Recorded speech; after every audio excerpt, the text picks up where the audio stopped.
What's going on? I'm Flukes from the Crazy Cousinz. Been on Rinse FM for about 7 months now. It's been going strong.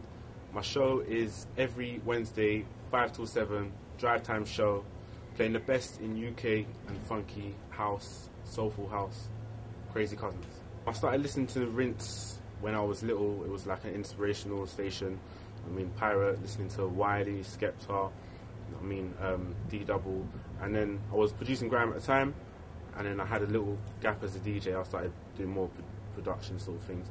But when funky came about, I decided to start my DJ game again, and I thought Rinse FM was the only station that I wanted to go on, so that's how I began on Rinse FM. The way I came onto Rinse was I put a demo in, gave it to management, Rinse FM management. They was feeling a demo, and I think at the time where funky was sort of just building up, it was gathering, I thought that was a really good way to represent the funky house scene, to bring Crazy Cousinz producers to the DJ front of side. So I thought getting a show on Rinse FM will really show that we're more than just producers, we're DJs as well. Since I've been on Rinse FM, I think it's definitely helped the Crazy Cousinz to build as a brand. I mean, we've got a lot of dedicated listeners on Rinse FM. I mean, from Rinse FM has come a lot of bookings as well. Like, we've just recently been over to Poland.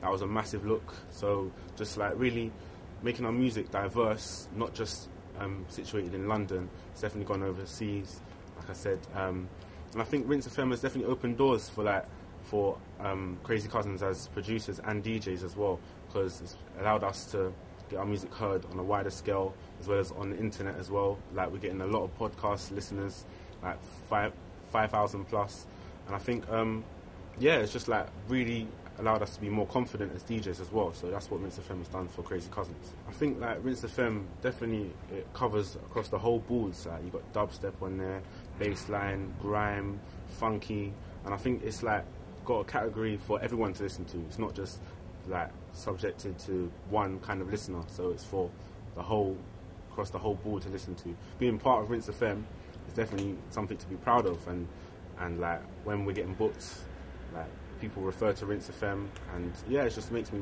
like wanting to be on the station a lot more because of the diversity of amount of listeners. For Rinse FM to adapt from going to one genre to the other, I wouldn't say I was listening to Rinse FM back in the jungle days, because I'm not that old, you know what I mean? But it's definitely moved and gone from genre to genre, you know what I mean, in a very, like, been done very well, you know what I mean? They've brought in new DJs to represent that kind of scene that is current now. So I think, yeah, the transition between genre to genre has allowed Rinse FM to build as a radio station.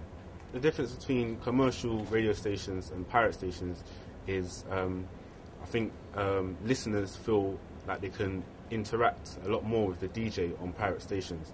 With commercial stations, it's very like, sort of, you're playing from a playlist, you can't play your own music, you can't talk to everyone on the station. So I think with pirate stations, you can listen to what you want, you can request every type of tune that you want, underground, whether it's commercial, anything, they play whatever you want.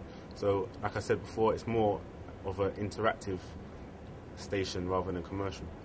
What's going on? This is Flukes and the Crazy Cousinz, and I'm saying happy 15th birthday to Rinse FM. Matter inside the O2 Arena on the 31st of July. Nowhere else to be. Make sure you're down there, it's going to be big.